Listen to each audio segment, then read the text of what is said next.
And welcome to the LV Home Experts Radio Show every Wednesday at 5 p.m. Pacific Standard Time. This is where we talk about real estate and financing. That is right, real estate and financing. I want to introduce you to my co-host, Dan French with Guaranteed Rate. What's up, Dan? What's up, guys? How's everybody out there? How's everything going with you? Great. Then I'm going to introduce you guys to my right-hand man, Joey. What up, Joey? What's up, chakits? How's everything going, guys? Amazing. What's up, Dan? Life's wonderful. French fry, baby. French fry? That's right. Is that what's going on now, French fries? I love it. French fries with mustard. So, what have you been doing this week, man? Haven't seen you for like 7 days. Me, I just been out and about, dude. I've been, man, it's been busy for me. First I visited family. Yeah. Then I went out to eat like I always do. Okay. So we did that. We went shopping. So I went out shopping, went to the Nike store. Where'd you guys go shopping at? Well, the Nike store. Like where? Was it Galleria Mall? No, I try to stay away from the malls, man. I go to the actual store. Okay. I go to the store. Yeah. Kids shopping. We went kids shopping for the kids' clothes because he just went back to school. Okay. So we've been busy, man. My girl sold her old car. Okay. So I've been doing a lot. Did you buy her a new one? No. He said, "Nah." Look at his face. She bought her own new one. Oh, dang. Oh, she's independent, huh? I love it. I know. I love women when they're independent. Nice. So it seems like you had your hands full this week, and I know school Busy, just bro. started. What, Monday, right, Joey? That's right. How was that transition for the boy? The girl's going to school too, right? Yeah. My daughter started first grade. Okay. And my son's in pre-K. Okay, nice. So yeah. Was he scared? No, he was in he was like kind of like in daycare before. Okay. So he was expecting it. He's really excited. They both were. Oh yeah. Yeah. My daughter loves school, so it's easy. So is that all you did this weekend? Did you do any shopping or anything like that for the kids? No, we kind of do that throughout the year. Okay. Because we like to shop. Okay. We do. True, we just like to man. shop. You know, I like to have new digs. There's nothing wrong with that. Yeah. Listen, women that have kids, Mm-hmm. one of their things to do is it's like an exciting day for them to go out and shop for their kid for school. Like if they got to dress their kid, Yeah. they love it. It's like, I'm going to pick this up. Let me see how that looks. Oh, I don't like that with this. Like kids just like going through and he's just like a model. It's like they're just going to put a bunch of clothes on, a bunch of different shoes. Mm-hmm. We went over to Kohl's. We went over there.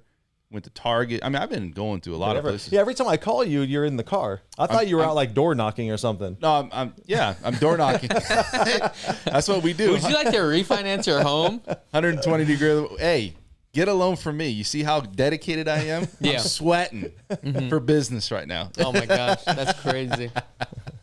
So let's talk about what's going on with the news and around the world. Wow, I like the news. like that? Wow. Is it a little bit too loud? Like that? It's like Dan Brokaw. Uh-huh. In the news today. That kind of sound like him, actually. That was pretty damn good. So what's going on around the world? I know this coronavirus, this Delta thing is going a little bit crazy, right? Yeah, it's spreading like wildfire. Is it? I mean, to me, I think I felt like it was going crazy and then it's kind of dwindling a little bit. Like I haven't heard too much about it. Yeah. But it just kind of peeks its head up every once in a while hey, it's back and there's some things going on. I don't know. I don't feel like it's got the same wave as it did when the coronavirus I don't first know. hit. I canceled all my cable TV. So Did you I really? don't even watch the news. I don't have the TV doesn't turn on unless we're watching Netflix or something like Sure. a movie or something. But today I was looking on my phone and I saw some news like world news, whatever. Yeah. And everything was Delta. Everything was Delta. It's spreading through China, like 8 provinces, and it's coming through, the U.S. cities, and they don't know how to control it. I don't It's know. mutated. Yeah, and that's what they do. That's what viruses do. Yeah. right? I mean, I don't know. I feel like the pandemic's I feel the fear is gone though. People aren't gonna like, oh my gosh, everybody's I talk to a lot of people and some people are still worried and they're scared, but I do think there's a lot of people, just from my opinion and my sphere, they're probably going to get it at some point, and I'm not saying, hey, go out and get it. I'm just saying it's just going around and you can get the vaccine. My mom has it. Yeah. Right. I haven't seen her for 2.5 weeks and she's got it. And she got the vaccine. My dad got the vaccine. So again, everybody thinks like, well, you're getting the vaccine to prevent it. No, you're getting to help with the process of getting over it. It's not really about it's not gonna happen to you. Right. Everyone's gonna get it. It's inevitable. It's a virus. Well, I mean, it's airborne. You could take preventative caution to not get it, but at some point there's a high risk that you may get it. Let's just say that. We don't want to say, oh, everybody's going to get it, because I don't want people to feel like, oh, okay, but I just see what's going around. I see my parents, I see my uncle, I see all the people around me. There's some people, it's weird. There's been people in the household that's got it. Half the family got it, the other half didn't get it. Mm-hmm. Weird. Yeah. I mean, it doesn't usually go like that, but it's just, I guess it's case by case. And are you still going over to your mom's house? I haven't seen her for 2.5 weeks. I told you. Oh, I thought you went over there the other day. No, I couldn't. I thought you said you were going to go over there to help her do something. She said, hey, I don't feel good. Yeah. I said, okay, well, I'm going to wait. So she went and got her test. So she's, yeah. And you got your vaccine shot, right? No, I didn't get mine yet. Oh, really? No, but my girl did. I'll eventually get it. You just wait to see what happens to her. Yeah, I always, it's like the troops. You let the troops go first and you see what's going to happen. And then you're like, okay, it works out. All right, and then now it's my turn to go. Chuck, did you go out first? Because that's what I was just I took the advantage of every opportunity I had, so I actually took the shot. I think it was Pfizer. What's crazy about it is I was good, man. I took that shot, didn't feel nothing. It's you didn't get sick? Yeah, not at all. But what was weird is my wife, Jessica, she took the first shot, was good. Second shot, she got sick. Yeah, same thing. Dude, I was trooping along. I was like, boom. Same thing. I mean, my dad didn't have anything. My mom felt achy, like you. Yeah. But that's it. I mean, I think it does help. I think people should consider it, But $5 hits $1.6 million Wheel of Fortune jackpot at the Venetian. Ooh. $5. What were they playing? Wheel of Fortune jackpot. Were they out of town? Oh, I'm not too sure, but they hit $1.6 million for $5. Listen, Dude, everybody's that's out of a life town. changer, right? That is. Everybody's out of town hitting this stuff. And why? Yeah. Come to Vegas. You'll be the next 1.5 millionaire. Get some loose machines out there right now. Man, right now it's crazy. Yeah. It's like COVID happened, and it's like we're trying to make that money up. Yeah. Come see us. You know what's crazy is last week we were talking about the moratorium with the evictions. And we had this conversation this morning about that news with that landlord. Got all crazy, right? What happened? Oh, yeah. The one that took out a couple people? That is... Wait, that's what happened. I didn't see this. Was it the landlord or was it the tenant? No, the landlord. Dang. What do you mean? Wait, hold on. What do you mean he took out a few people? No, I think he killed one person and the other one was actually injured, dude. No way. Here in Vegas? Yeah. What? Dude, this world's getting crazy, Well, dude. look it, man. You got people that are being pushed to the brink of... That's what I'm saying. And listen, that's what happens. Yeah. When you Who suffered during this whole process? We understand... The landlords. Not just the landlords. All the small mom and pop shops. And guess what? Who didn't close?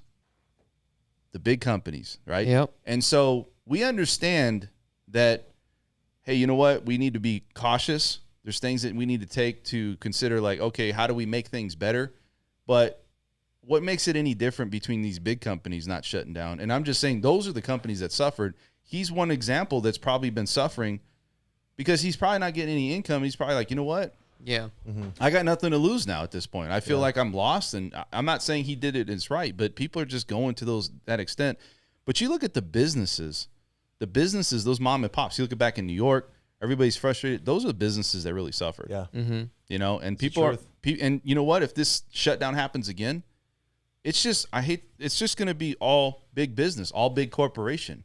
And that's really, I feel that's not good for our economy whatsoever. That's like almost socialism. It's such a challenge too when they put these regulations on these small businesses in order to operate under the regulations. Then they have to spend more money to outfit their restaurants or their business. Yeah. And then they shut them down or they make more changes. And it's a...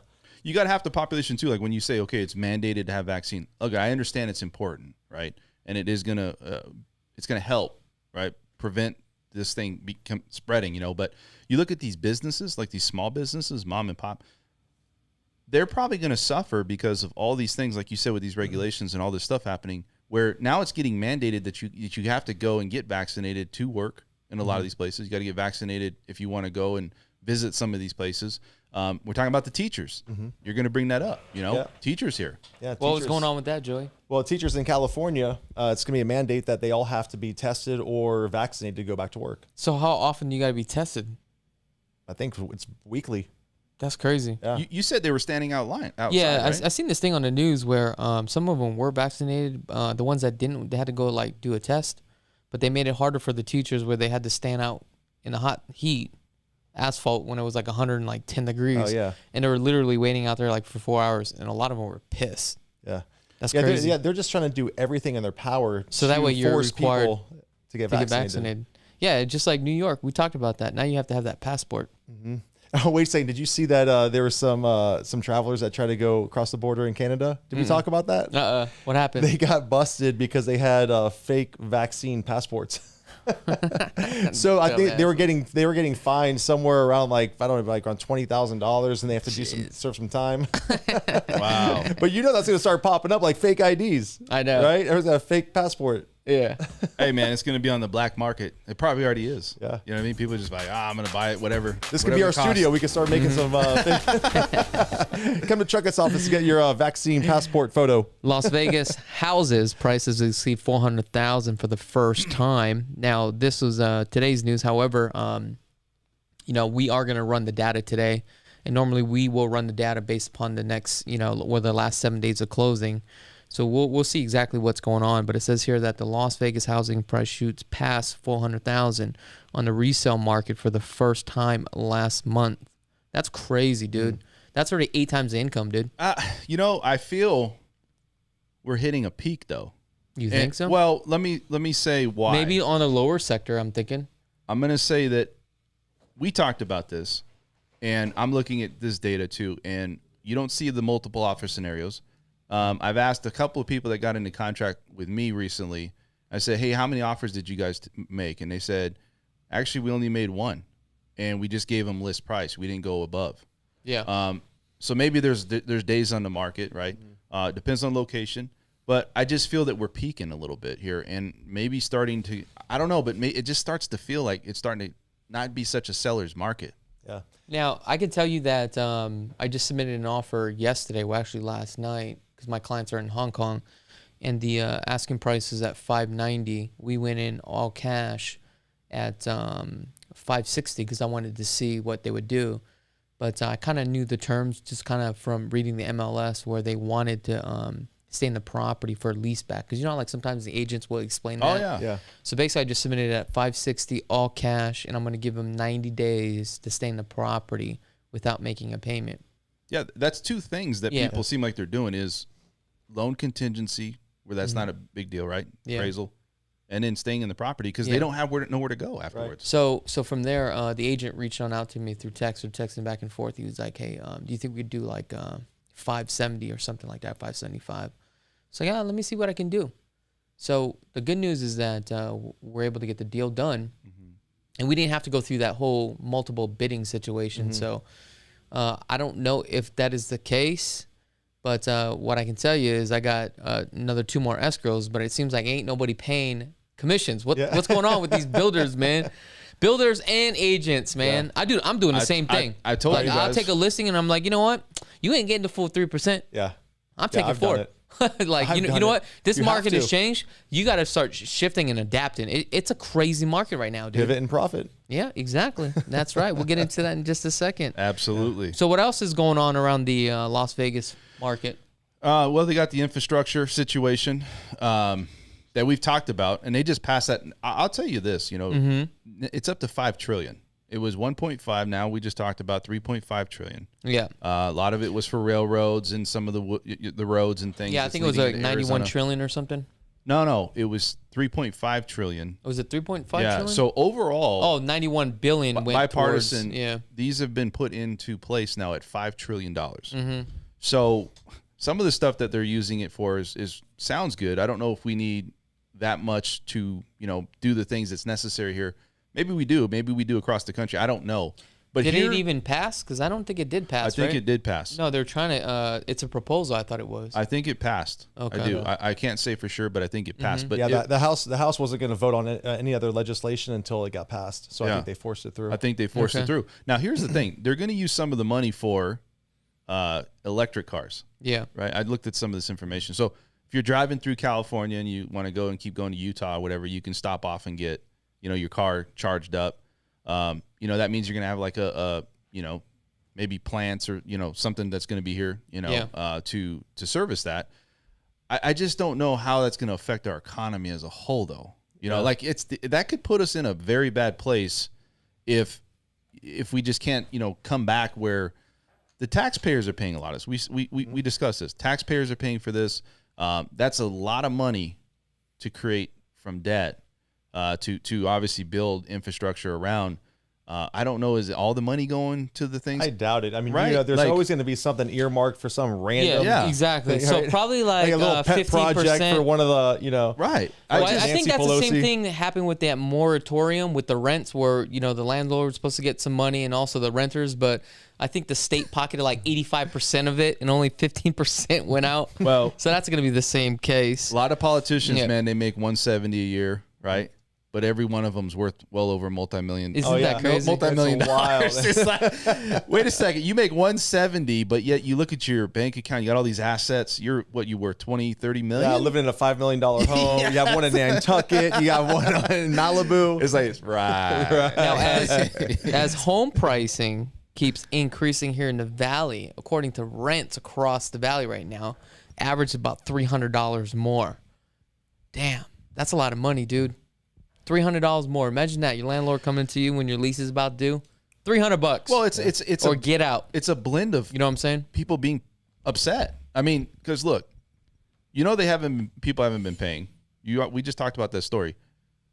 It's outrageous to me to go to somebody and say, hey, your rent's going to go that high. But then you got to say, well, I understand the other side of it. Now they're probably trying to see if they can make up the lost rent that they lost. Yeah. Well, it's not only that. You also have to think about inflation. I mean, look, power bill went up, right? Not the power bill, but like the utility bills as far as like water went up. Yeah. There's certain things that went up, like I think like 4 or 5%. So obviously they got to raise it. Property taxes goes up too.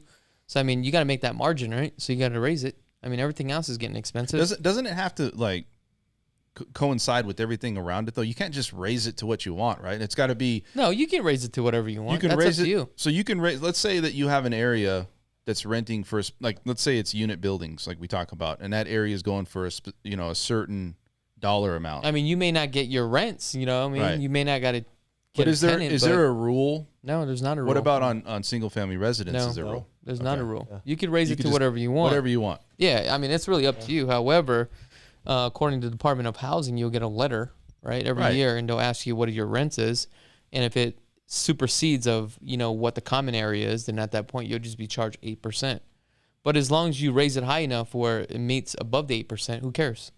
Yeah. So there's really no restriction. Most landlords, when they go in, they raise rents, are either trying to get rid of the current tenants, make improvements, and then sell the home. Yeah, either sell it or it's going to justify that increase in rent. I also think, kind of transitioning. So, we got the infrastructure thing going on, right, with the House, and they passed it. As far as going back to like Las Vegas, you're asking about like what's going on around Las Vegas, anything else.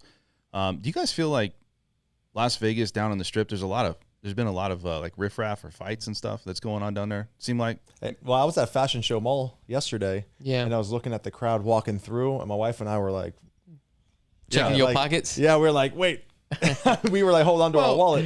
No. I mean, look, the crowd just, it's not what it's it a used little to bit be. more rough. Yeah. That's how it is when I always go to Caesar's Palace, because me and my wife like to go to Caesar's Palace and have a nice dinner. And it's just like, you can tell like where all the stimulus money's coming from. Oh, yeah. And you'll see like a long line for the Louis Vuitton store.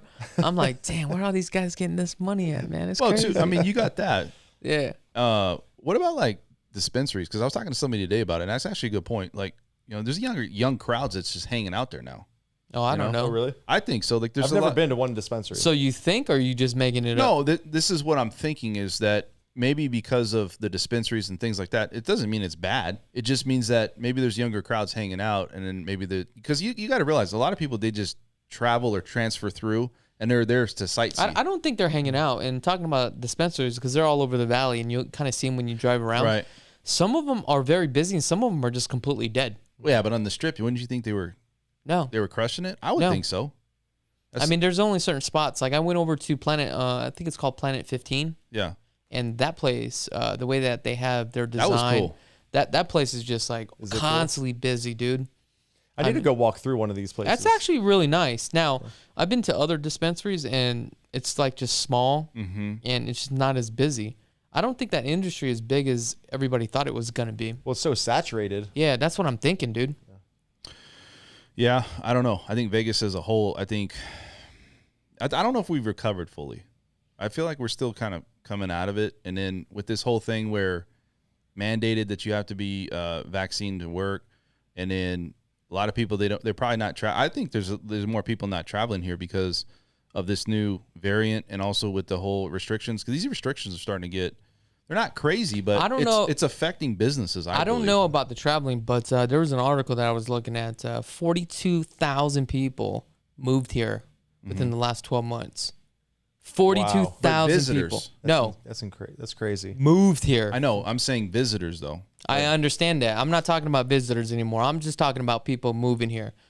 You're talking about the economy's not booming. I call bullshit on that because that's not true. Things are shaking and moving. I didn't say here. It wasn't moving. I said it's not back to where it was at. I don't know about that. You know, I have to agree with you there, because my wife and I, we go to the Strip all the time for dinner. We go date nights a couple times a month, and if you do like try to get a last minute reservation on a Friday night, you cannot get in. Yeah, you can't get in these places. So is this is on the Strip? On the Strip. You need to go outside more, man. Yeah. No, I just don't go to the Strip. This ain't doom and gloom, man. The Strip is popping, dude, because I go every weekend, and it's just like, it's bumper to bumper, dude. It's crazy. Yeah. But you're right about that. Sometimes we'll go to a restaurant, you can't even get in, dude. Matter of fact, we started going, like, doing massages like every week, right? Every Sunday. Like, dude, we'll call in. That thing is like, yeah, it's booked. Even like spas. I'm like, dude, what the hell? Which one do you go to? So now, well, the one I'm going to right now is we have one this week at Massage Envy. We're doing like a facial and doing like a full body. You're doing a facial? Hell yeah, I'm going to do a facial. What about your toes? You're going to get your toes done too? Yeah, I'm doing it all, dude. So we're doing like a 2-hour massage. Dude, I'm telling you, by the time you're done, dude, you feel like a noodle, bro. Yeah, like, so relaxed. Dude, I don't know what it is about it, but I feel lethargic. Yeah. Right after you're done. But I like to do a deep tissue massage. Yeah. That's the way to go, dude. Yeah, I can't do anything but deep tissue. Yeah. I'm like, get in there, dude. Yeah. By the time the girl or the guy's done, he's just like, dude, I just got worked out. I'm like, hell yeah. Yeah, I can't have a guy masseuse. Oh, really? Really? Do it. Yeah, I just can't do it. I can't relax. Really? Yeah, I ain't even worried about that, man. Is it because like guys? No, I like the feminine touch, but like the hard. Yeah. You know, it doesn't have to be like cute. I mean, just like she has to be strong. What happens if the guy is feminine? You know what I'm saying? Like he's very soft. You know what I'm saying? He's not like a rough dude. Negative. Negative. Now, last week I did go over to like this foot spa, and it was actually a pretty good. Basically, we did like a 2-hour, did a deep tissue, and this lady, her name is Judy. I forget the name of the company though, but she was Chinese, and this girl had me flexing like all over the place, dude, and stretched out. I was like, dude, by the time I was done, I was like, hell yeah, I'm coming back. Did you ever? So you get pedicures and stuff? No, I don't. Oh, you get the foot massages. So I was walking through a fashion show. You know, they have like the kiosks. Oh, you talking about that little fish thing? Fish. Oh, it's so gross, dude. What a gimmick, dude. What is it? I don't know what it is. So it eats like your dead skin cells off of your feet. Yeah. Like, so what, you put your feet in there and then all the fish. And these little fish just start nibbling at your feet. Yeah, it's like little goldfishes. Oh, it's kind of like leeches, like when they want to like. Dude, you know, but right? It's the same fish that was eating the dead skin cells off the person before you. You just stick your feet in there. It's so gross. They got to get full, man. That's nasty. Oh, man, it's so nasty. But it's a good gimmick because it's always busy. Somebody's in there with their feet, you know what I'm saying? That'd be kind of weird, though, to take your shoes off in the middle of like a place like that. In the middle of the mall, and then you're just like you. watching people cruise by while your feet's getting eaten on. You know, it's like, what the hell's going on, man? Anybody would do something, right? So I got a few special announcements here that I want to bring to your attention. Number one, if you guys want a free housing report, send us an email at chakits.k@gmail.com. We'll be happy to send that on over to you. Also, if you like a relocation guide, we'll definitely send that on out to you. Also, the other thing, we do got some merch here. our new merch. Ooh, look at this. I got to show everybody. What do you guys think about this? Pivot and profit, right? Pivot and profit. I like That's it. the name of the game, baby. Exactly. So here's the thing. If you're into real estate or any type of business, look, man, always have to build multiple streams of income. You always got to pivot and you always got to profit. That's how you make multiple streams of income. Also, if you guys haven't had a chance to check out Instagram, Twitter, and all that stuff, check out all our social media. Don't forget to subscribe to that. Also, whenever you guys have some free time, why don't you Google Chakits, go to the review page, and drop us a review. We definitely would appreciate that. Also, I wanted to discuss a situation that we had with a new home build. And basically, my client, we just closed today, but this is just a quick tip for you guys out there. He purchased some countertops, right, with some quartz countertops and with some really nice level 7 countertops. And what happened was when they installed the countertops, it didn't really look exactly the same, even though it was the same brand, right? And what happens is when they make countertops or, granite or, tile, you got to understand when they make it, they're making it in batches, right? So within that batch, you're going to have the same color, right? Mm-hmm. You could literally do the same color, but you make the second or third batch, it may not be the same. Right. So that's something that you have to keep in mind. Also, in this contract, or majority of the contract, it stipulates that in the contract that it may not be in the same batch. You're going to get whatever we're giving you. So in this case, we went out, we took a look at it. It wasn't not the same, right? So we had to go back and forth. Superintendent was just basically like, there's nothing that we can do about it. So we propped our client to say, hey, look, what you're going to do is you're going to send out an email back to the design studio to let them know. We're going to see what their rebuttal is. After we got the rebuttal, right, we asked them to come out to take a look at the countertops. They started looking at it, and she started realizing it's not the same. So basically what we did was we were able to get a credit back of $6,500, but also get the countertops. No kidding. Yeah. Good for you. Isn't that dope, dude? That's awesome. Home run. That's incredible. So the client was happy, and we got $6,500 back for the countertops that he wanted. Hey, just for everybody that's listening to this, it doesn't mean it's going to work all the time. Yeah, it's not going to work all the time because that is tough. That's like, dude. I mean, that's pulling a Hail Mary, man. So here's the thing. I was literally coaching my client on what to say and what to do, right? And, dude, he was doing it for verbatim. Dude, we crushed it. So we literally just played the game, and it actually worked. I couldn't believe it, dude. That was like a home run hit, dude. But just keep in mind, it doesn't mean it's going to work all the time. It's case-by-case basis. I mean, just like even with the garage, right? On the flooring, you have like cracked concrete. Mm-hmm. Sometimes you'll go back and say, hey, look, man, this is not right. Fix it. You're supposed to fix it, man. You got cracks. I mean, it's a brand new home. But what do? Just say, hey, dude, epoxy it. You can save $1,200 right for epoxy. You know what I'm saying? It doesn't mean it's going to work all the time.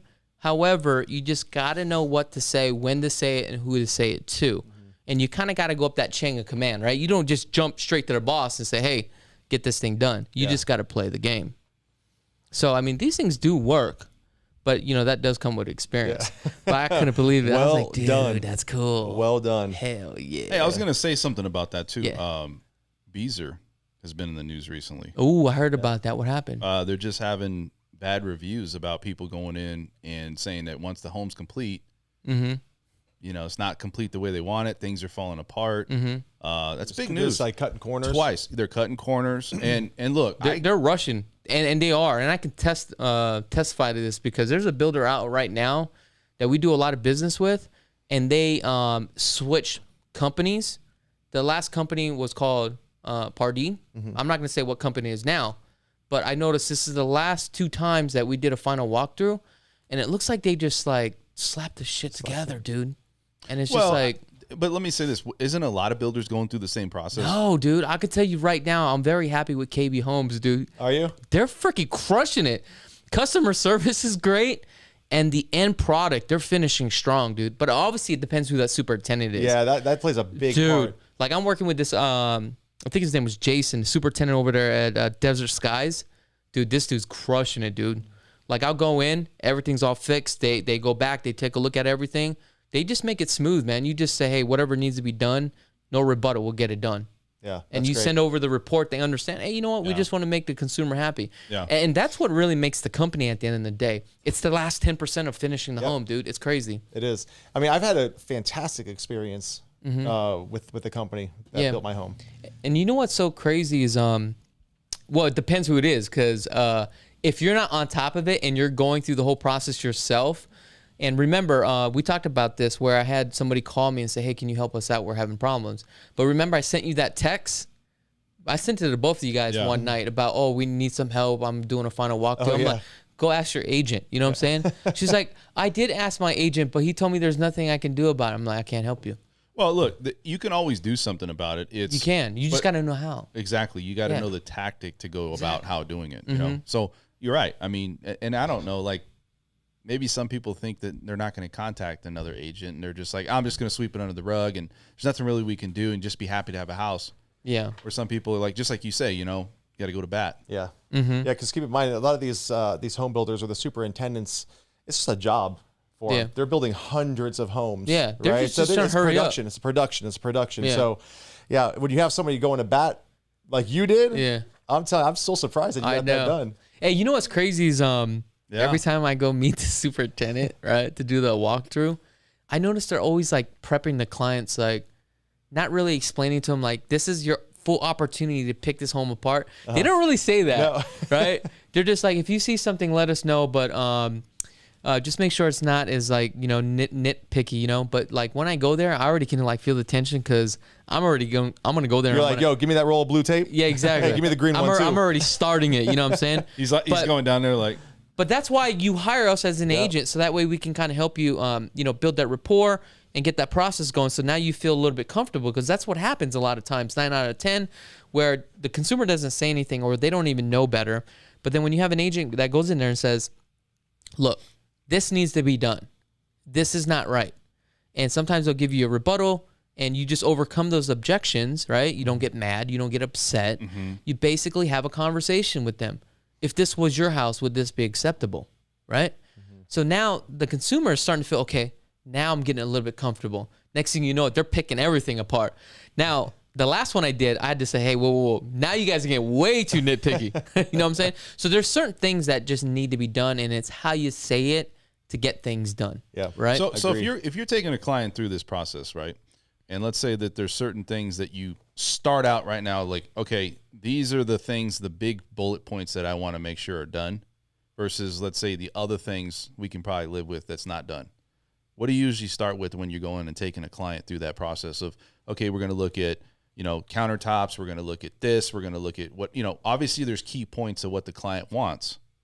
Do you guys have a starting point and kind of a process how you go through to say, well, this is where we're starting, and then we'll kind of so this is how it works. When you have the superintendent, he'll start in one section of the home. So he'll go from like wall to wall for every single room, then he'll work his way outside. But what we do is we have the home inspection report up front, because what I worry about is like the mechanics of the home, right? So that's what I focus on. But I also let the consumer know, you can be just as picky as you want. That's totally up to you, right? But if you ask me, I'm going to say, hey, maybe not ask for that because it's just a small little nick. I know that's totally up to you if you want to do it or not. Sure. So I don't really get into that. I mostly get into like things that I see that I would like done. And I also look at the home inspection report as far as mechanics on what needs to be done. So that's kind of like my main focus. But at the end of the day, I explain to them it's your home. So, you know, you're paying $500,000-$600,000. If you want to be very picky, hey, by all means, that's up to you. I mean, that's a lot of money. So it's case by case basis. Yeah, and usually the superintendent's pretty receptive because they typically know what to expect. So once you get that blue tape out, you know, because what they're going to do is they're going to have their paint guys go in, their drywall guys go in, the staircase guy go in if there's nicks and scratches. So they're just going to coordinate and schedule. And people are going to come in wherever there's tape, they're just going to go and mark it up. Or they're just going to fix it, right? Typically, the blue tape means just more for paint. Green tape is drywall or something structural that needs to be done. However, I noticed like superintendents, they don't mind that you pick the home apart as far as blue tape. But when you start getting into like mechanics and like you got to hire trades to come back, that's where they kind of give you the rebuttal, because now what happens is you set up more work for them. Now they got to call the trades to come back, and now they have to meet the timelines of closing on time, right? So that's what they don't like. But for me, it doesn't matter. I don't care. You know what I'm saying? Well, what's the outcome now? Let's say you got this person that texts you, right? And we're like, I'm looking at him like, dang, that's crazy. Like, you don't know what goes on until something like that happens. What options do you have? I mean, let's say you go through the process and you let them know that these are the issues, and the builder's like, well, yeah, we'll fix it, and then it just doesn't get done. You close. Don't close. Well, no, you close. Let's say you did close, right? You're not representing these people. Let's say it happened like that, and they contact you. Can those people actually do anything? Yeah, so here's the thing. In pretty much on all the contracts, there's actually a settlement fund, right, for brand new homes. So you would actually sign it. The builder actually signs it. If there's actually a dispute between you and the builder, you have a right to have a third-party company to actually come and take a look at the home. Like an arbitrator? Yeah, exactly. And if there's something literally wrong with the home, there's actually a fund that you can actually collect. Oh, I see. However, you also have to go through mediation, which you'll sign a form. It's through like the builder's mediation. Yeah, but what sucks about that is it almost seems like it tends to favor the builder side. Now, I've never gone through that whole process because what we do is we do the home inspection, and that's the most important thing because believe it or not, on home inspection, you typically have more problems with a brand new home than on a resale home, believe it or not. Okay. On a resale home is just more cosmetics than anything. And if there's something wrong, it's probably like the water heater or, something's leaking, and that's pretty much it. With the builders, you got a lot of little knick-knack things here and all, right? And you also got to understand the home has to settle in. It hasn't even settled in yet. You see what I'm saying? Mm-hmm. And it takes probably about a year for the home to fully settle in. So that's something just to keep in mind. You got anything you want to say on that? No, I agree with you. I mean, and after they close, right? God forbid if they don't have anything major, it's all customer service. Yeah. So typically you just submit a customer service request for anything that has to be done. If a faucet breaks or, tiles are chipped or whatever the builder will come in and fix it, or the warranty or home warranty? It's basically the home warranty, but it's a customer service. So you have that for a certain period of time for 1 year. So it also depends too, like depending on the builder and what their service is. Some builders will do a 10-year structural. But if you read their contract, the builders ain't coming back over for the structural options. It's actually through a third party. But also within 30 days, it says in the contract that you must register with this third party company. If not, it doesn't exist. So if something like as far as appliances break, the builder doesn't cover it. Right. You register through that company, right? If it was, Whirlpool appliances, GE, whatever's, they will come out and they'll fix it. Okay. So that's why you got to read through the fine lines and see exactly what's going on. Now, a lot of builders will do the bumper to bumper. And what I mean by the bumper to bumper is if there's like a crack in the wall because the walls are settling and that's normal, they'll actually come out and fix it and they'll do like a one-time courtesy. So it's just case by case basis, right? So it just depends. That's why you got to know the builder and you got to look at their terms and their agreements. Now, when it comes to plumbing, normally the plumbing is like a 2 year. So if something happens with the plumbing, they'll come out within the 2 years and they'll fix those plumbing issues that are between the wall. So again, it's case by case basis.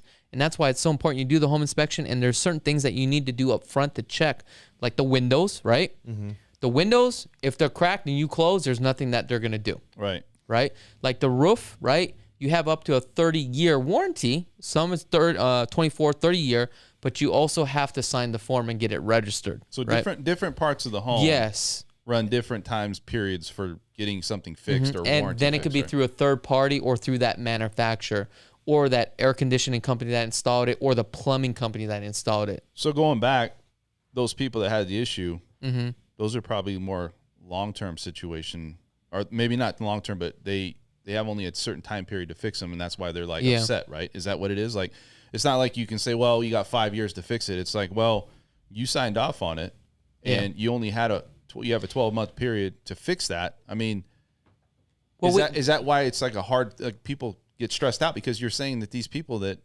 did this, obviously, they're looking like, well, how do I get it fixed? How do I get it resolved? Here's the thing. I don't know what the situation was because I didn't really look too deep into the text, or I didn't even call the person, right? Because they already have an agent. Their agent should be representing them and dealing with all that. Mm-hmm. But again, this is where you do the home inspection report. You do everything all up front, so that way when you close on the deal, you don't have to go through this customer service care. Yeah. Because the customer service care, right, I notice is not the best, and that's with every single builder. Okay, and it's really not the builder's fault. The problem is that you're going to have problems with the home, and the last thing that you want to do is submit a ticket and it takes you 3 months to get somebody to get out there to fix something, right? And now you're pulling teeth. Why not get it all fixed all up front so that way you don't have to deal with it? Now, going back to that lady's story, I think what the story was behind that was there was a couple things that needed to be fixed before she was going to do her home inspection, but she didn't know the process, or the agent didn't know the process of what to do, who to ask, right? How to get what you want, right? Because there's certain processes, right? Like I said, you don't go straight to the boss and say, hey, I want this thing done. There's a chain of command. There's a certain way you say things in an email, right? Like, let me give you an example. If you're asking somebody something, but then in the body of the email, if you're saying, hey, can I do this, right? The answer is going to be no right away. So you never ask, right? So if self-consciously you want to know something, you don't ask for it because the answer is no. You basically address the situation on, hey, this is what the situation is. How do we resolve the problem? So now the mindset of the builder or the selling rep has to answer that question versus telling you no. Does that make sense here? 100%. It's all about sales. Yep. All right? Mm-hmm. Damn. You're on it. I'm on it. I need a drink of water. I want to get into the housing market because we talked about last week was what 415,000 or something like that, or was it 411,000? 411,000. Wow, that's a lot of money. 411,000. 411,000. So basically, what I did was I pulled the data today, okay, for across the board, and right now, believe it or not, the closing for the last 7 days. 375,000. So we dropped. So what does that tell you? Maybe what you were saying earlier is probably true. However, this number is going to fluctuate a lot. The reason why is because I could pull it for today. Numbers are different. I like to pull this data every 7 days because I want to know what's going on weekly. So medium. But this data is only for the resale market. Yes, this is only for the resale market. So the last 7 days, right? We closed 813 homes. The median price point for a home that's 1,704 square feet, 3 bedrooms, 3 bathrooms, 2-car garage, was listed at $365,000, but sold at $375,000. So it actually sold for more. But if we compare numbers to last week, right, it sold for $411,000, like you said. So this is a very important number that you need to understand, especially if you're a home buyer, right? If you're a buyer in today's market, you're always going to use this as a barometer. $215 a square foot. Okay. That's across the whole Las Vegas Valley.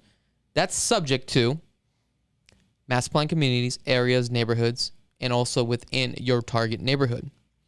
Average days on the market last week was what? 7 days, I believe we discussed. Now it's actually 8 days. Okay. What are your thoughts about that, guys? I think it's great. Yeah.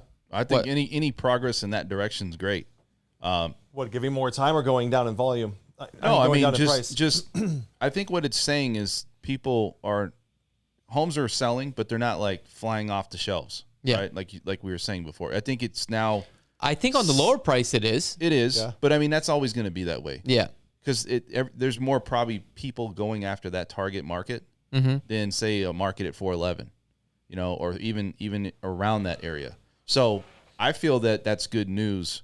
And I also feel that not having multiple offers on properties is great news. Now you feel the average buyer may not be able to buy that house, but now the person that was maybe sitting on the sidelines that can do that have money, a lot of people have money. Yeah. They were just probably fed up. Now they can get back in the market and see if they can get something. Well, think about inventory, right? What's the supply of homes that are priced in the 400s? Okay, so that's a good point. So what we're going to do is let's pull this baby up, right? Because proof's in the pudding, right? Do we got all 3 of us in there? Okay, so what we're going to do is we're going to go current active listings. We're going to do 400,000 and below. So there's a total 1,987 homes, okay? But now we're going to go single-family residence, okay? 1,121 homes that are currently on the market. Not bad. But now let's take a look at if we get rid of the price. So that's about 1,100. So we have a total of 3,465 homes currently on the market. So if we take 1,100 divided by 3,467, That is 31% of the market share. Okay. So now let's take a look at this, because I think this is important, because we never talk about luxury listings. Now, for me, I don't consider $1 million home a luxury listing anymore. No, that's like 3 years ago, right? That's what I'm thinking. What would you consider a luxury listing? 3 million, 4 million and up. I'm going to say 3. Dan? I would agree. About 3. 3 million? Yeah. I think that's a starting point. Okay. So what we're going to do is everything that's currently active and sold in the last 30 days. So we're going to do 3 million, okay, and up. Let's see what we got here. We have 107. So, I'm sorry, 171. So let's take a look at this. Wow. $27 million home. That's crazy. Okay. So let's take a look at this data real quick. We're going to click it all. Okay. Let me get this status real quick here. So if we take a look, actives as of today, 152 luxury listings on the market.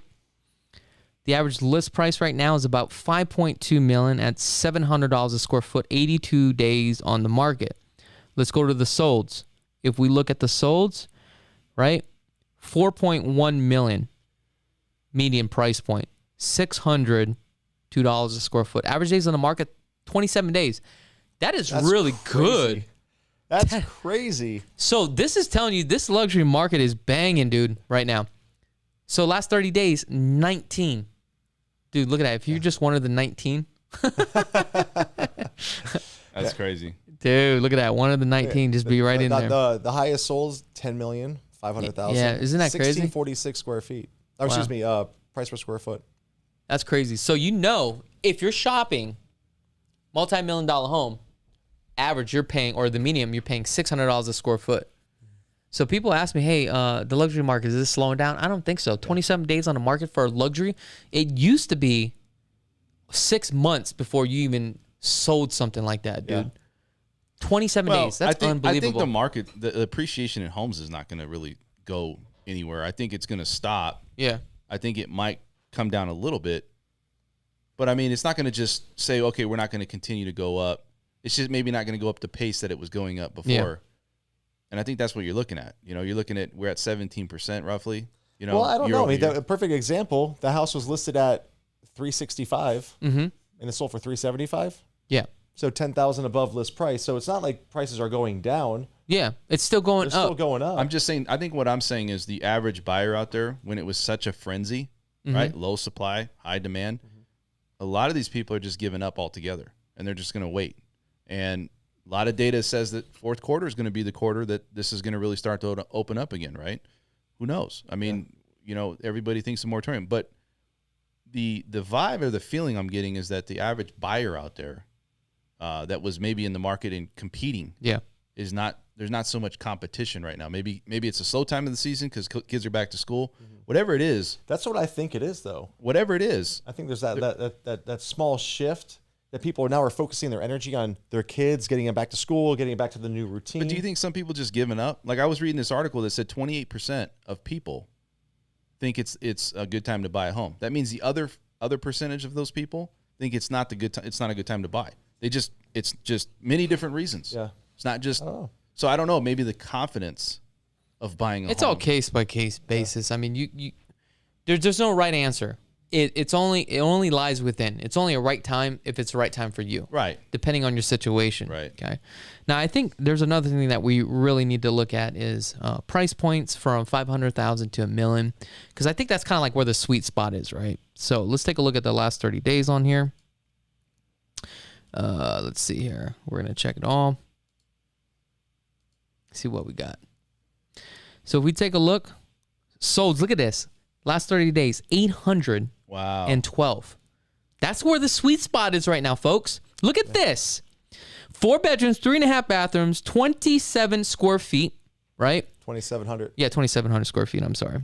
Or 2,757 square feet. What's his price point? 500 to $1 million? 500 to $1 million. This is the sweet spot, guys. This is where we need to be selling homes all day long. Look at this.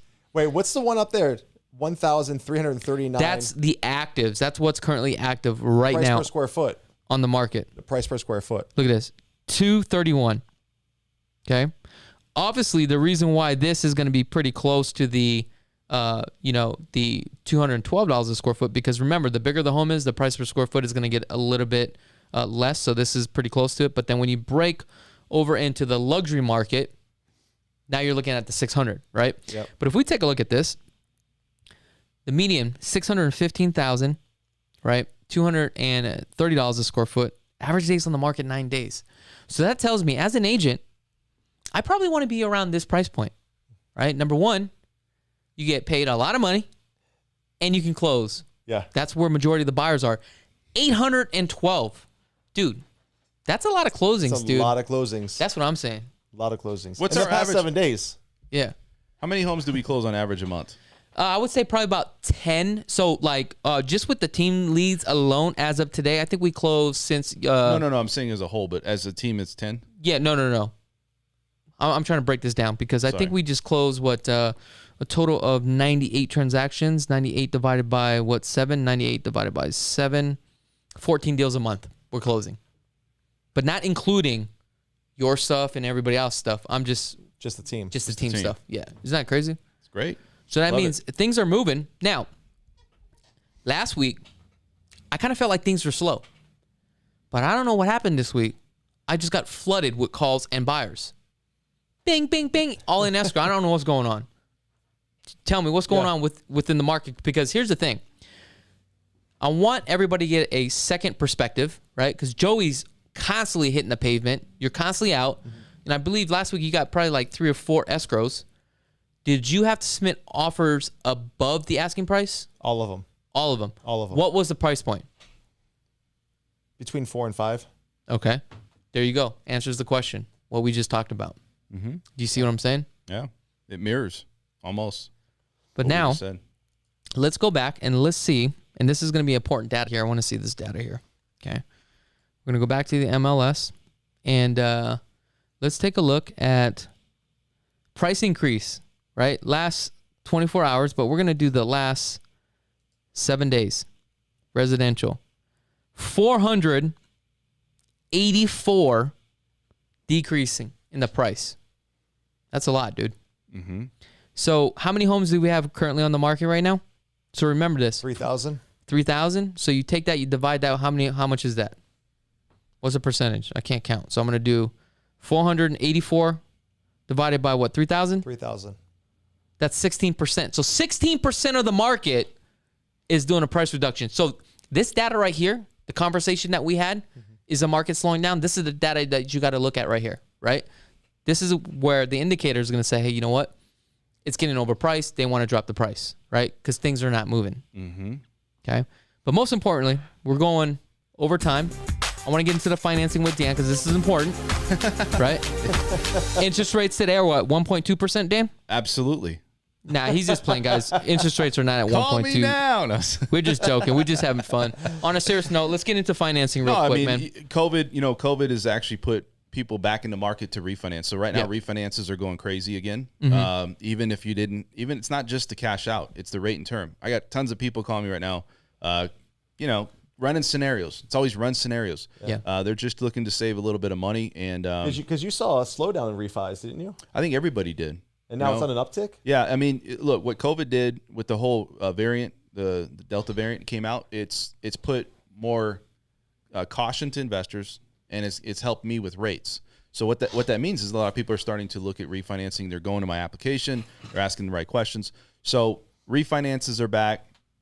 I don't know if the Fed's ever going to be able to raise rates to the levels we saw before. Now, we talked about back when it was 5%, it didn't slow anything down.